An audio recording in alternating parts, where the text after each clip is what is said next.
Good morning, everyone. Welcome to Mountain Vista UU. We are excited and pleased to welcome Jamili Omar here this morning, and I'm sure you'll hear all about that in just a moment. Among other things today, though, we're talking about education and childhood and all kinds of wonderful things in that regard. So I thought I'd play a few pieces from Robert Schumann, German composer active in the middle of the 19th century. Pieces from Kinderscenen, Scenes from Childhood, and his album for the young, which was intended as teaching pieces.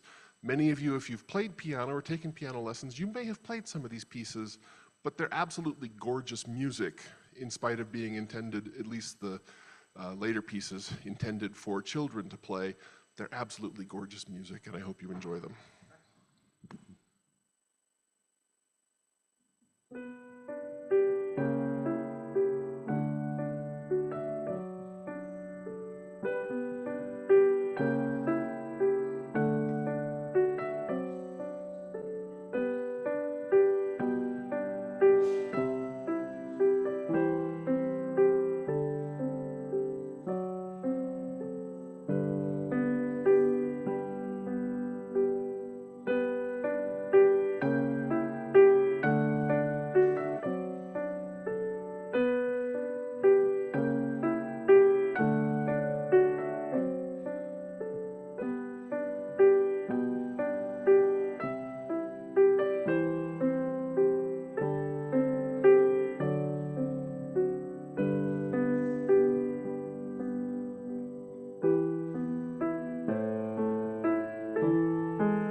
Good morning, and welcome to Mountain Vista Unitarian Universalist Congregation.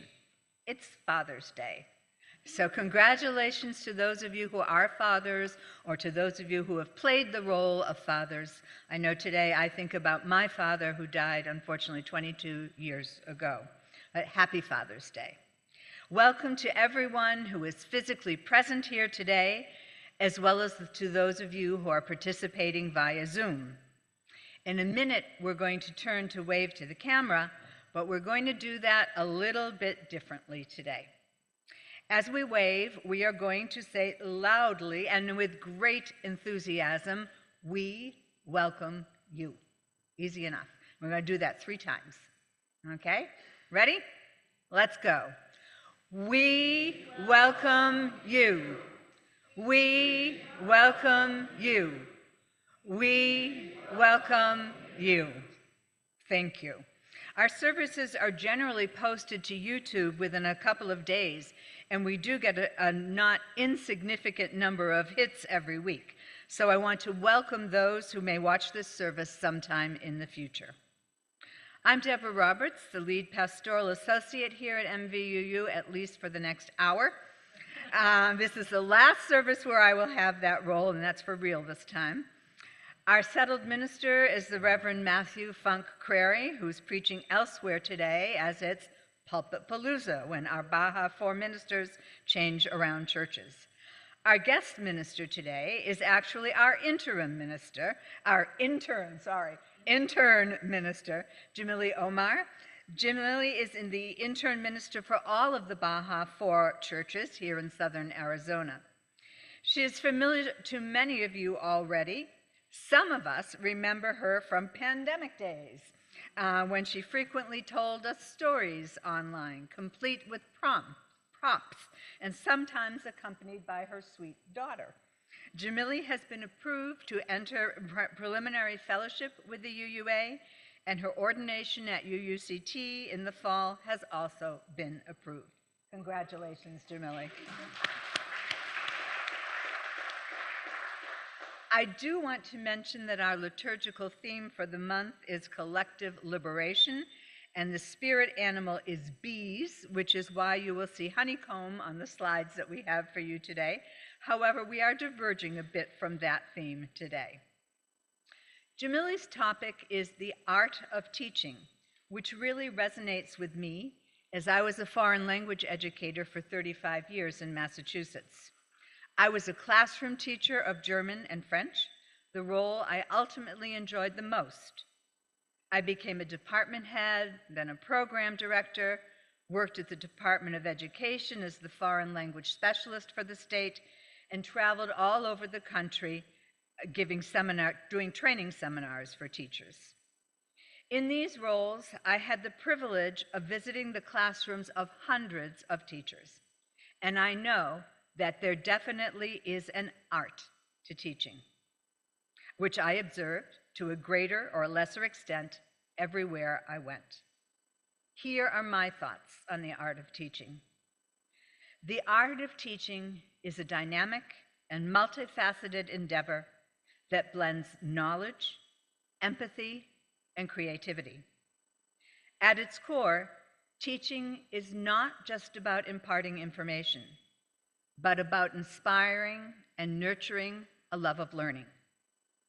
Effective teachers recognize the individuality of each student, adapting their methods to accommodate diverse learning styles and needs. They create an engaging and supportive environment where students feel valued and motivated to explore new ideas.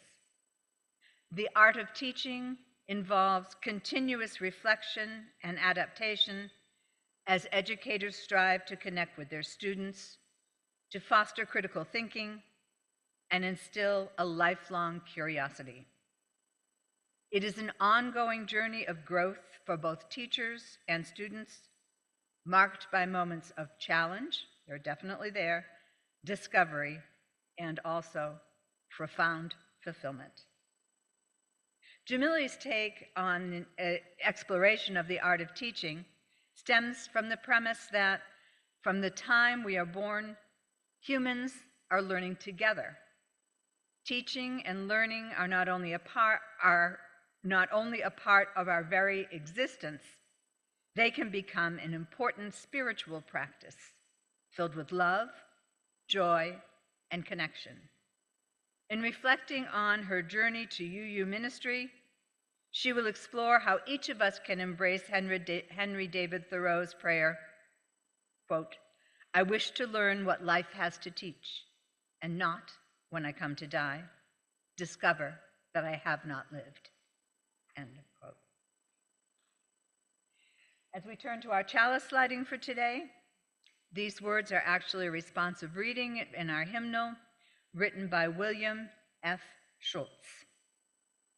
We light this challenge in honor of the mission of our faith, to teach the fragile art of hospitality, to revere both the critical mind and generous heart, to prove that diversity need not mean divisiveness, and to witness to all that we must hold the whole world in our hands. In the marvelous mystery of our paths crossing here, now, in this time and place, there is a whole and a holy moment We receive this moment gently, tenderly, through our weekly ritual of joy and sorrow. It is holy when we pause and invite the joys of our lives that lift our days to be celebrated among us. It is holy when we listen to the sorrows of another and respond with gentle comfort. We pour out water gathered from Sonoran skies, from our homes, from our travels. It's a symbol of our faith community. We drop stones into the water for each joy and sorrow. It's a marking of how our community holds each and all. Welcome, everybody. I am Michelle Vitastini. I'm a member of the Pastoral Care Committee, and we do have two announcements today. One is very recent, so I don't have much information to give, but Evelyn was admitted to Northwest Hospital, and she had a procedure done, and she'll be recuperating the next few days. Her daughter came to town and is with her, and at this time they prefer no visitors, but you'll be notified when circumstances change. The other announcement is really encouraging news about Chris Baird. I got word from Bonnie, and apparently his multiple myeloma cell count is down to 4%. The chemo is extremely effective, and they've also determined that there has been no damage to his bones as a result of the illness. So we do have some good news on that front, and for those unspoken joys and sorrows that you hold, know that the pastoral care team is here for you to hold your information for you and support you in any way we can. Thank you, Michelle. May we hold one another in celebration of these joys, spoken and unspoken, and those unnamed here. May we hold one another in comfort for these sorrows spoken and for those not yet given voice, but still held here among us. Assisting us in our celebration and comfort is our Pastoral Care Committee, and we should have a slide. Yes, and there they are. We are listening, hearing, and holding what you share with us. With your permission, we name and give voice to your joys and sorrows here as we assist our congregation in our care for one another. We live together in mystery, the miracle of our lives touching and intertwining. In celebration and comfort, we encounter the holy, and we hold one another in love. May it be so. In thinking about our joys and our sorrows, our day-to-day lives, the things that we don't really want to learn, Elizabeth Wynn writes this: Spirit, I would really not rather learn this. I don't think I needed to. I thought someone else could do it. I thought a leader was coming to do it. I thought the young people could do it. Or the elders could do it, or the professionals, or I don't want to learn it because it means letting go of something I hold dear. Letting go of being someone who knows the answers. Letting go of being someone who doesn't know. Letting go of the way I see the world. Letting go of how I might have to change. Letting go of certainty, of logics, of facts, of control, of the myth that you can live on this earth and not harm, or the myth that I can't learn anything new. Help me to learn it, please. And then help me to live what I have learned and do right by the gift of being taught. Amen, and may it so it be. Our first community hymn today is an absolutely beautiful, familiar folk tune, Irish folk tune, sometimes called Slain. But if you'll rise and join us in singing, Wake Now My Senses. And yes, we're going to do all 5 verses. And I think I'll take a short interlude before the last verse, and maybe I'll even change key, depending on sing out. always an adventure.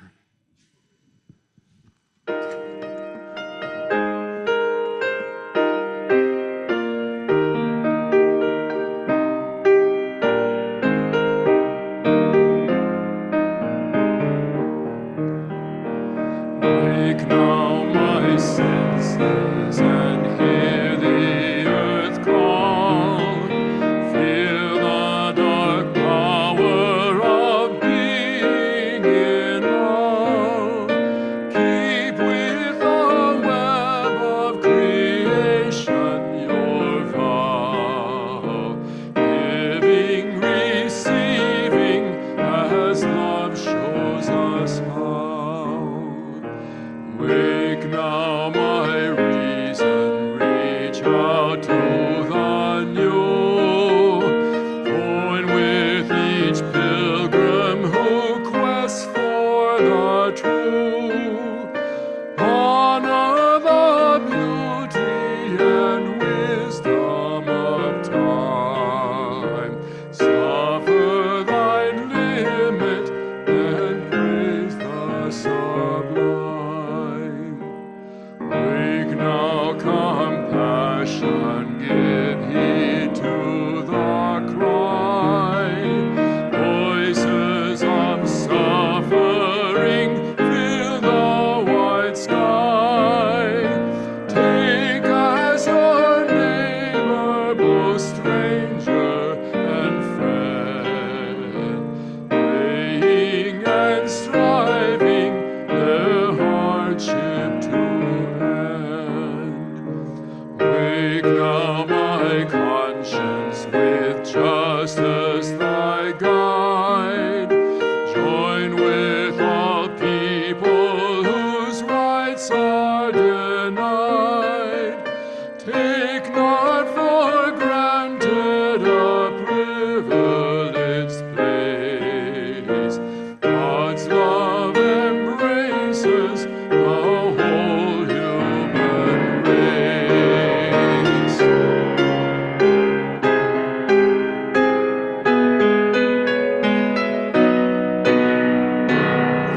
Wake now my vision of ministry clear. Brighten my pathway with radiance here. Mingle my calling with all who will share. Work toward a planet transformed by your care.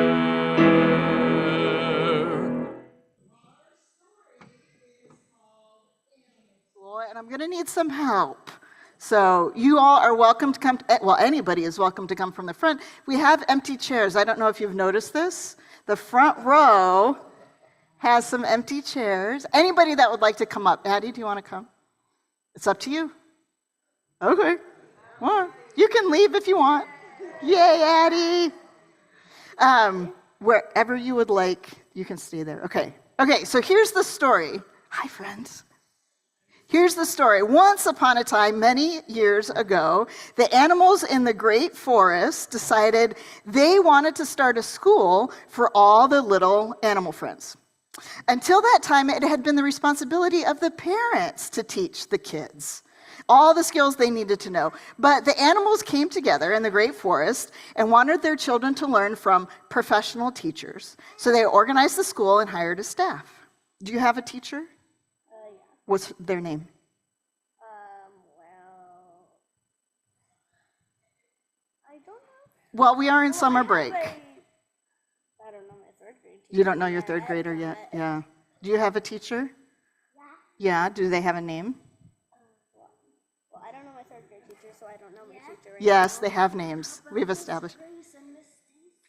Oh, Miss Grace and Miss Stacy. Those are teachers for sure. So this animal school adopted an activity curriculum standardized for all the students, consisting of swimming, running, flying, and climbing. Sounds like a pretty great school to me, right? All the animals took all the subjects because it was very important for them that no child be left behind. To ensure that students were progressing satisfactorily, standardized achievement tests were administered to all the students. Here's what happened. Okay, so here's where I need your help. First, the ducks. What do ducks do? Swim. So the ducks were really, really good at swimming. And Addie loved everyone. And the ducks were really good at swimming, and so they flapped their wings and they swam a lot. But the ducks, some of the ducks weren't so much good at flying. Can you show me your flying duck? Show me your flying duck. They kind of flap a little bit. And they were super slow at running. Can you show me your running duck? Because, yeah, ducks don't run very fast, do they? So the ducks all had to stay after school for remediation. And by the time they ran their little webbed tootsies off, their feet were so sore they were no good at swimming. So all their grades in swimming went down. In running, the rabbits, on the other hand, started at the top of the class because they were so super good at running, but they did poorly in what that the ducks were good at? What would rabbits not be good at that ducks were good at? At the swimming, right? The rabbits were so poor at the swimming, they had to stay behind for extra swimming lessons. And by the time the school year was over, all their little fur was falling out because they spent so much time in the water, and they had no energy left for running. The squirrels. What do you think the squirrels were good at? Climbing. The squirrels were excellent at climbing. They also didn't like the swimming, but they managed. However, when it got to flying lessons, all of the teachers said, you need to fly just the way the birds do. Do you know how squirrels fly? Some squirrels don't, but... Some squirrels don't fly. There's gliding squirrel. Yes, how do gliding squirrels glide? Yeah, show me how gliding squirrels glide. Oh, so they put all of their limbs out and they have the skin that catches the wind and they glide. And what do you think the teachers said? This is not flying. You do not know how to fly. This is gliding. You need to stand here and flap your arms until you can fly like the birds. Do you think they flew very well? No, the squirrels did terrible at the flying lessons, although they could run and jump and climb trees with the best of them. But they had to stay after school for remediation for flying, and by the time they got done with that, they were too tired to run and jump and climb trees. And the eagles were definitely the problem children. In the climbing class, the eagles beat all of the other students to the top only because they flew up there, right? They had to constantly be reminded not to eyeball the squirrels for lunch. And they were labeled hyperactive. The school psychologist even diagnosed them as having oppositional defiant disorder because they wanted to eat the rabbits on occasion on the way home. A strict behavior modification plan was developed for the eagles. So, the chickens weren't invited, right? Some kids don't get to go to the school. It's just the way that it is. So, what do we draw from this story? What can we learn from our animal school? Anybody? Never get eaten by an eagle. Not everybody can learn the same thing. I was a ball. Yes, and we love you for that. What else do we take from this story of trying to conform all the rabbits and the squirrels and the eagles to the same thing? It hurts them, and it hurts us to watch. And we love and appreciate our children for the gifts and the spirit that they bring and who they are individually. Thank you, friends. You are a rainbow, the best rainbow here this morning. Stacy, if you'd like to go back to class, you're welcome. Thank you, friends.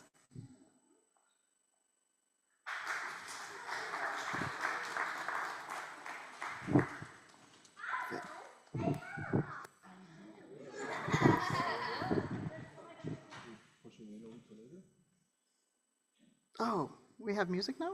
Why don't you go ahead and do the litany? Okay. It's not on my screen.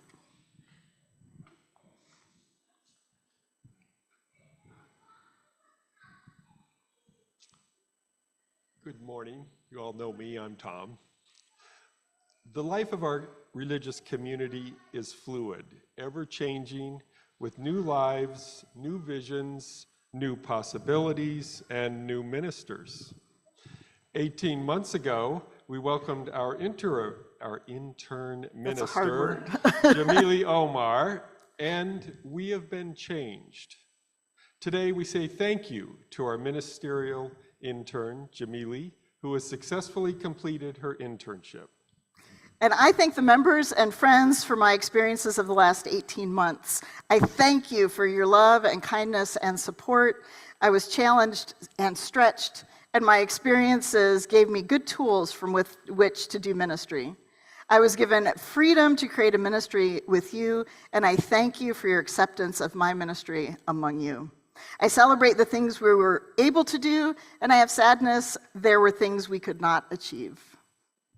Jamili, we are grateful that you came to learn the practice of ministry among us, growing into the compassionate and visionary minister we know you to be.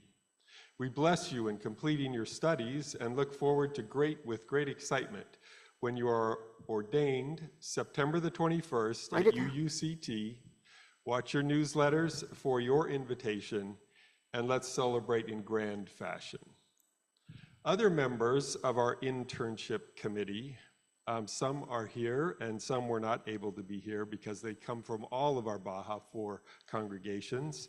We do have the Reverend Carla Brocky Stone with us, and Jody Bergedick from UUCT. There was also David Weigel from Sky Island UU, and Russ Peterson from Borderlands UU, and I was your representative. You didn't know that. Thank you very But he was good. Thank you very much for mentoring Jamili into ministry. In a typical internship, we lose the minister we have worked so hard to train. Luckily, we get to keep you, Jamili, in the Baja 4. Jamili is simply transitioning from intern to minister. So in this transition moment, do you, the members and friends of MVUU, now release Jamili from her role as intern minister and welcome her into the Baja 4 as her new role as minister?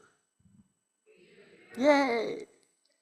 Do you, Jamili, release MVUU from our covenant as intern to MVUU and embrace our relational covenant as minister to MVUU? I do.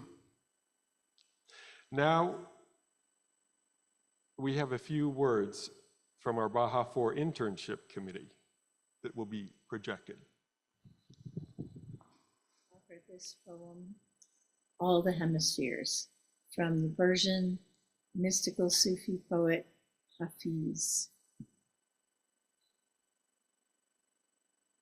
Leave the familiar for a while. Let your senses and bodies stretch out like a welcome season onto the meadows and shores and hills. Open up to the roof. Make a new watermark on your excitement and love. Like a blooming night flower, bestow your vital fragrance of happiness and giving upon our intimate assembly. Change rooms in your mind for a day. All the hemispheres in existence lie beside an equator in your heart. Greet yourself in your 1,000 other forms as you mount the hidden tide and travel back home.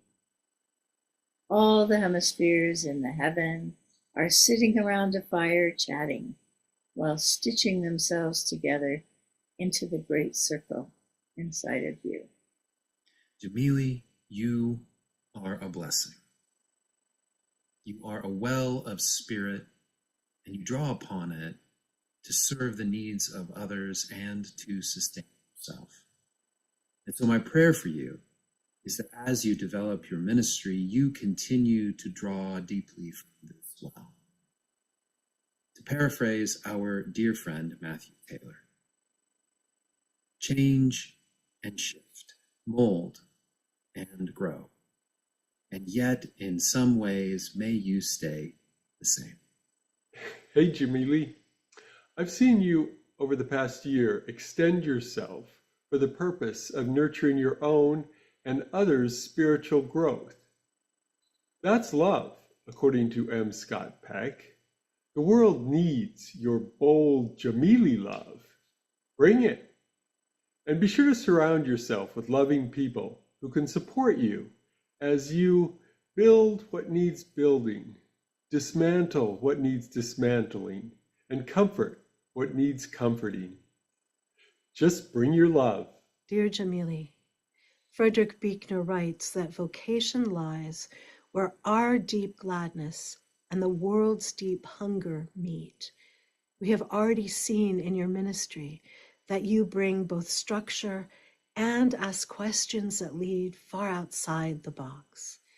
May your wonder at learning feed you and the many Unitarian Universalists who seek both grounding and hope, roots and wings. May you continue to bring your spreadsheets, your curiosity, and your vision made practical to this denomination far into the future. Jamili, I'm honored to have been a part of your internship committee for the past year. Your warmth, dedication, and just plain hard work has been inspiring. The completion of your internship, graduation from seminary, and the granting of preliminary fellowship by the UUA is definitely an important milestone in your life. I would like to offer this blessing, written by the Reverend Dr. Rita Capizzi, who was at the time the interim minister of the Mississauga, Ontario Unitarian Church, when she wrote these words. No matter how far you travel, no matter if you don't travel at all, you are on the cusp of a new life. People will have expectations of you. People you love will have expectations of you, both spoken and unspoken. This you already know. May you know, too, that you carry within you a spark of the universe, creating itself. That spark connects you to all that is, to all that was, and all that will ever be. The spark is always there in you, always there bringing you into being, always a force of creativity and possibility, especially when the expectations of others overwhelm or disappoint you. When you doubt yourself or feel afraid, when you fail, as we all do at times, remember that spark, always there sustaining and revitalizing you, like the love you find in this religious community. We are always a home for you. Your community is here for you. Jamili, blessings upon you and upon this milestone of your life. Hey, Jamili. My hope for your ministry is that it is filled with inspiration, joy, and accomplishment. May you live into your purpose with a sense of fulfilling your wildest imaginings as you continue to touch people's lives at UUCT and the wider community. You do you in such creative, beautiful ways. And we are all so blessed by your spirit. Jamili, as you start on your new adventure, I'm going to read to you Blessings for the Beginning by Carrie Kobnick, presented on the UUA website. The things to do have been done, well, for the most part. The people you need are in place. Almost. You are ready, or as ready as you will be. Bless this most perfectly imperfect beginning. May you find the right people to do the right things as you go. May you discover that what you needed was right there all along. And may you remember to stop and marvel at the magic of each moment as it floats by. Jamili, your ministry is rooted in radical imagination and deep inquiry. My hope is that your ministry can help Unitarian Universalism, and we, along with it, evolve into a more grounded, more curious faith. May you feel held in this moment by the wide net of people who call themselves Unitarian Universalists, who are journeying alongside you for more love, more justice, and for collective liberation. Jamili, what lies behind you and what lies ahead of you pale in comparison to what lives inside you. You are full of hope and love and laughter. Thank you for sharing a part of your amazing journey with us. So now, without further ado, ladies and gentlemen, Reverend Jamili Omar.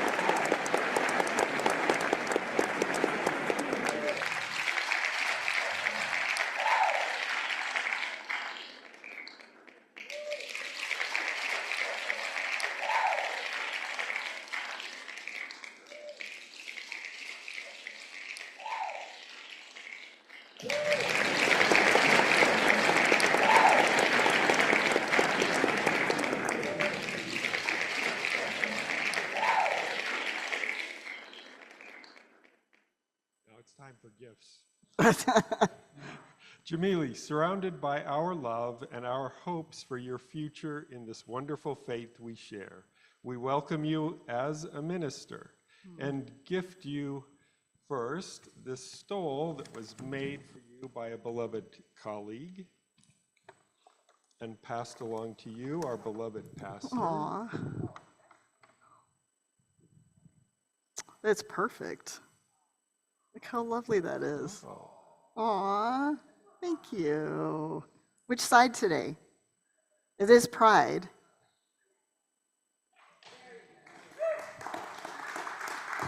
Thank you. And in a few minutes, there's chocolate. She wanted chocolate. Chocolate cake. And in a couple of weeks, a chasuble is being made for you. Thank you. Thank you, Tom. Thank you. Aw, thank you. Okay, I get to say more, but we're going to listen to Chris for a minute. You don't have to.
So I have a lot to say, and I'm noticing our time. So if I run long, fall asleep or something.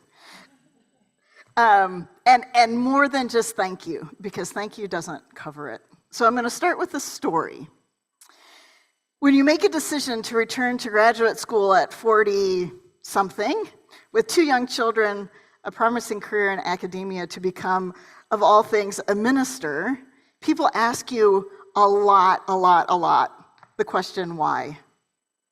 My atheist and academic friends didn't understand why I would leave the academy or why I would want to pursue something as frivolous as religion. My Muslim family and my spiritual but not religious friends didn't understand why I would commit to a faith that is so clearly out of the Protestant tradition. And the folks at Star King School for the Ministry, my seminary, just wanted to know if I had the dedication or foolishness to complete what I was about to begin. So here's my why. I knew as far back as 2001 that I wanted to spend my life in deep relationship with others. In my first career, I was camping services director for Girl Scouts of Colorado. I spent my summers in the beautiful Rocky Mountains in an isolated, primitive camp. One of my staff members needed what I would call now pastoral care, affirmation and support of her spiritual journey that she was on. As we sat on the porch of a settler colonial homestead, listening to the wind and the birds and watching the sun move across the mountains, I said for the first time, I want to do this forever. I searched for years, different faith communities, and after my eldest was born, I found myself back in the UUs in Houston, Texas. Reverend Ellen was the minister there, and she preached directly from her heart. I naturally sobbed through every service.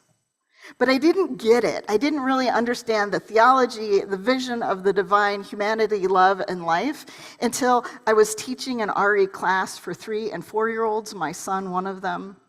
In teaching to them, I got it. And this faith claimed me. About another year later, I wondered, during one of Reverend Ellen's amazing sermons, whether I could follow in her footsteps and become a UU minister and be present for and tending to the spiritual wounds of others. So I knew what I wanted to do, but how does one get there? This next section requires that we dip into the alphabet soup of Unitarian Universalism. So are we ready? I have a cheat sheet for you. The requirements to be a UU minister are established by the Ministerial Fellowship Committee, ironically called the MFC, which is confusing every time I talk about Reverend Matthew, because he is also MFC. It is a subcommittee of the Unitarian Universalist Association, the UUA. And interestingly enough, and being the nerd that I am, I find this fascinating. It is section 7.6 of the UUA bylaws. It is not up for revision this year at General Assembly, GA, but one of our bylaws is, which bylaw is up for revision? Article 2, thank you. I said insider baseball, here we are. Actually, if we're being completely transparent, anyone can be a UU minister because we follow what is called congregational polity. A UU congregation can ordain anyone they want because our congregations are self-governing, right? So we get to have our own bylaws and our own agreements. That does occasionally happen. A person won't go through the steps I'm about to describe. The ones I know of are long-serving musicians who don't go through these steps. Or a person will occasionally have their fellowship with the UU Ministers Association, the UUMA. They might be defellowshipped from the UUMA. That's a whole different story. Again, in the bylaws, a person can become a minister through their congregation, which is what you're being invited to on September 21st, is my ordination. And to go through the official UU channels takes several steps. The first step, discernment. Person has to answer that question, why? Why do you want to do this? And as Reverend Carla often says, the only reason to become a minister is because there is no other choice. It is not a decision to make lightly. So you get there, and then you apply for seminary. Sounds easy, right? You select and apply to accredited graduate program, then take the classes, likely while not working full-time, although people try it. Seminary is 3 years, or about 90 credit hours to graduate with your Master's of Divinity degree. Our 2 identity schools, Meadville Lombard in Chicago and Starr King School for the Ministry in Berkeley, where I went, they charge about $970 per credit hour. So anybody have their calculator handy? 90 credit hours. Thank you, Debbie, say it again. About $81,000 just for the seminary. That doesn't include tuition, books, travel, etc., right? And not working full-time. Step 3, congregational life. So in order to go through this process, our association expects that individuals have relationship with UU congregations so that we're deeply involved in congregational life. I was with the UUCT as their Director of Lifespan Faith Development, and it was brilliant because everything we were talking about in seminary, I could see in real life. And in real life, I could take it back to my seminary colleagues and say, what would you do? How do you handle this? Actually worked out really well. Step 4, a background check. So background checks, costs of $250, give or take, to do a background check. They're looking for any criminal activity in the past. At any point along this way in doing these steps, these requirements ask people to make choices and decisions, and people back out. Can you think of some reasons a person might look at a background check and say, I don't want to do that, I don't want to commit to that? Shout them out. Why might somebody not want to go through a background check? Say it louder. Because you're guilty of something. Why else? One thing that's interesting right now in Arizona, we have a real-life example of this. People with marijuana convictions on their background check, where it is legal now to have marijuana in your possession. There might be some fear of being not allowed to pursue your degree. We also have so many social justice folks that have convictions on their record for protesting, things we want them to do. Vince would never pass. Right? And so the UUA and the UUMA are working to make those more equitable so that people with backgrounds are able to pass through, but it's a fear. Step 5, a career assessment. So a career assessment is a battery of psychological tests, interview with psychologists. They dig into your whole family history and your background and your shoe size and all those 9 yards. And they pass that report on to the UUMA when you go through the interviews. So all of the stuff you went through in your childhood, think about that. All of the stuff you went through with your divorce, think about that. All the stuff you go through with your parents and your kids is reported to somebody. It also costs $1,500. CPE, clinical pastoral education, for most of us is a volunteer experience in a hospital, a hospice, the VA, opportunities where we get to do that work that I was called to sit with people and work on spiritual needs with them. 400 hours plus supervision to have that CPE on your transcript. Generally unpaid, mine was all volunteer, plus pay for supervision. This latest step, step 7, the internship. Internship is at least 1,000 hours. They encourage us to do this over 2 years. Generally, internships are either very low pay or no pay. And there is a rule with the organizations that you are not allowed then to work in a congregation where you did your internship. So I had to write 2 waivers. I had to request for 2 waivers. One, a waiver to be able to do the internship at the Baja 4, and the second waiver to be able to stay in the Baja 4, because Tucson is my home. I can't leave here. I can't leave to go do the internship and to come back for 2 years. And the last step is to complete the reading and write an application packet and complete an interview with the Ministerial Fellowship Committee. I passed that on April 6th, and I am in preliminary fellowship. So that was the end of the arc and the trajectory, and it has taken me 5 years. I started in the fall of 2019. And finally, through all of this, you have to demonstrate a balanced and healthy personality. They ask for interviews and references. People attest to who you are and how you behave. And then there's ordination, which is when? Yes, Michelle will be there. There are hundreds of steps along the way where from discernment to ordination, and so many of these moments were times when I had to make another hard decision. Do I really, really, really, really want to do this? Is this really where I'm called? Is there something else that's calling to me that would be satisfying? Isn't there a job that's easier to do or one that pays more? How do I balance the time I spend with my children and school and work and occasionally binge watching the Great British Bake Off? And how do I justify the cost? Sometimes we hear that there's a crisis in ministry. Parish ministers from most denominations left their jobs and some left ministry altogether, alarmingly over pandemic. Some sources say that up to 50% of parish ministers and pastors have considered quitting, seriously considered, since 2020. And unsurprisingly, pastors are more likely to want to leave a church with conflict. Churches where they're not treated well, which, the last 4 years have been a challenge in a lot of congregations. And just in Arizona, our UU congregations, we have congregations who have not been successful at a settled minister search and are hiring more 1- and 2-year contract ministers with the resultant turnovers. This congregation knows what it is to have a settled minister who's committed to stay for the long run. So it's an interesting reality where many things are true at once. UUs have super high barriers to becoming ministers, and we have congregations who are unable to find settled ministers when they want one. Also, religious participation is changing across the country and across denominations. And we have communities who are not able to hire the religious leadership they long for. Multiple things are true at once. So someone asked me just this week, was seminary worth it and what did you learn?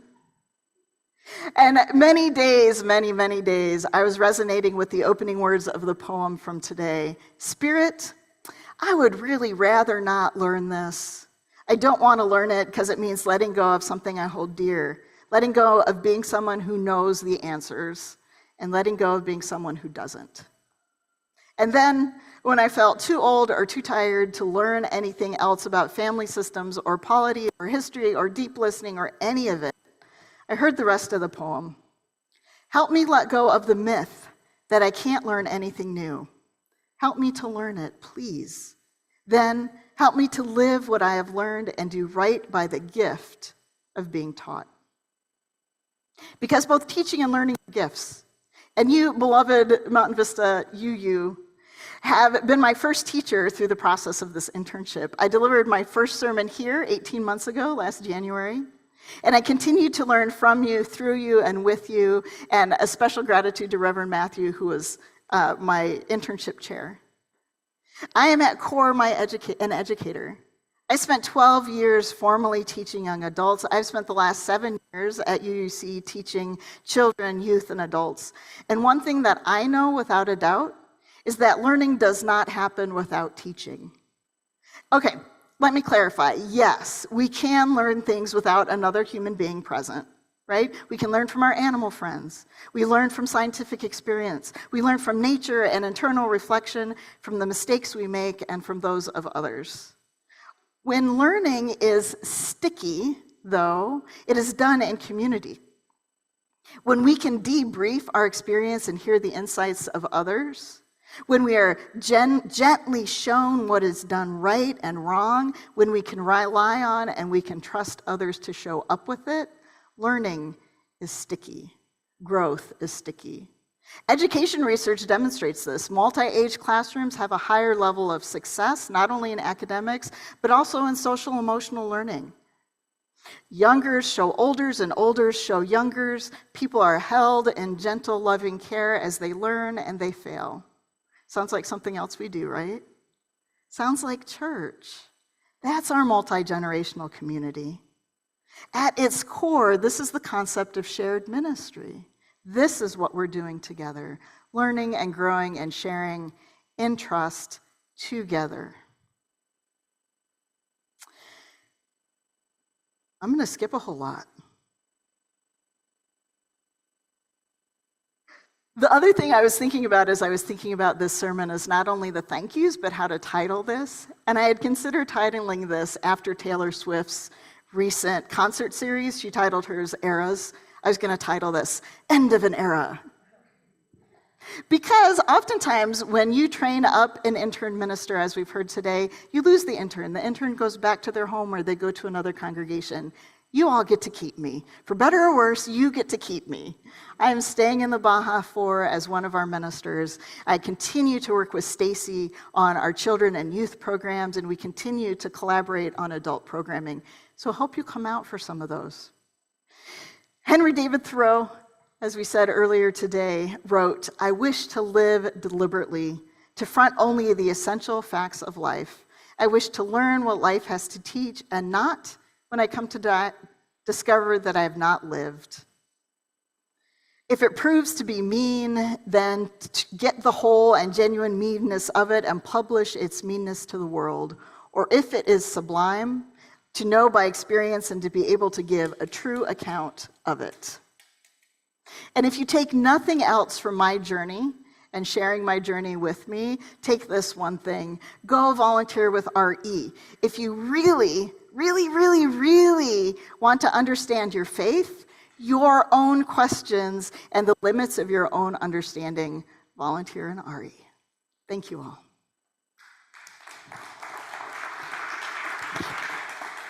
Thank you.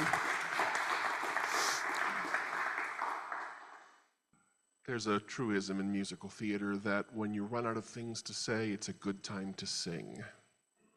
Let's stand and sing our closing hymn 1008 in the Teal hymnal, When Our Heart is in a Holy Place. Our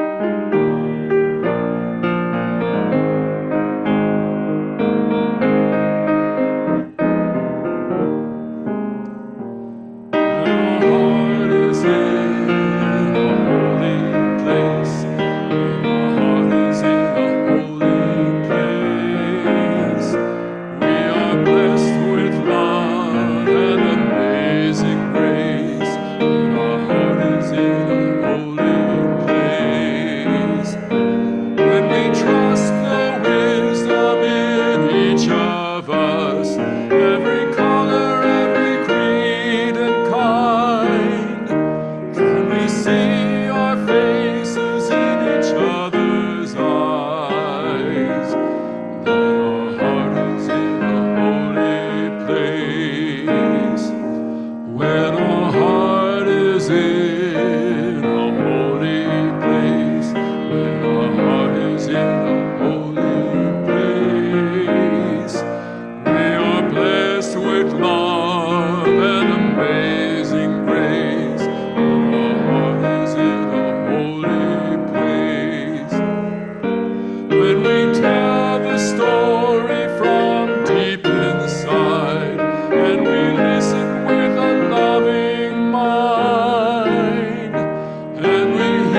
So thank you, Jamili, for sharing your journey with us and my admiration for persevering through that long journey.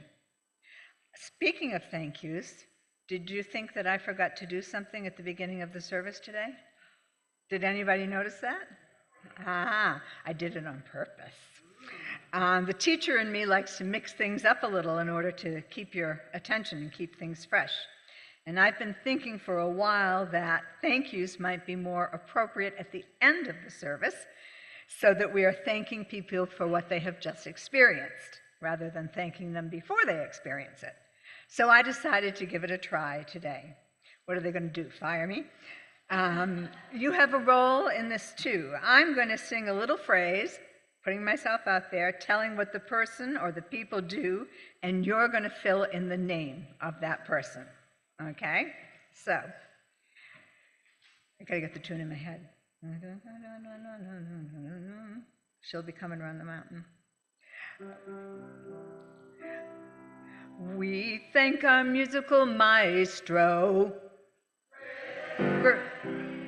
as well as our RE director, Stacy. Hospitality is the purview of Joel, who doubles as our hymn leader too. Let's not forget our crew back in the booth. We've got Lee and Robin and Dan and Alex and Monica. Our camera person today is Monica. And many thanks to our welcomers too. Peter is here. Okay, done. A few announcements. We hope that as you go out of the sanctuary today through the doors to your left, you will join us for coffee hour in the Oasis room and out on the patio. I see a number of new faces today, so we'd really like the chance to meet you and get to know you a little bit. As you leave the sanctuary, you'll see a table. There are 2 bowls on that table. One is for the work of the church, keeps the lights on and the water running. And the second one is for our charity of the month, which is Youth on Their Own, a very, very worthy organization, which supports the high school graduation and continued success of youth experiencing homelessness. This next announcement is a reminder that GA, as Jamili mentioned, is happening very soon at the end of this coming week. We start up. And of course, one of the most important subjects up for consideration there is the change to Article 2, and you will be updated on that as it happens. And then the last announcement today is that we have a first aid and CPR training session coming up. That's on June 29th, and it will be here in the sanctuary from 10 to 12 a.m. If you are interested in that, you may see Stacy after the service to sign up. As we release the flame today, the title of our reading is I Send You Out by Kelly Weissman Asproth Jackson. I send you out now to share yourself with the world. May its promise and complexity set your mind ablaze. May you hold fast to what your life has taught you. May you question everything. And when you have changed the world and the world has changed you, may you return again to this place and share what you have learned with us.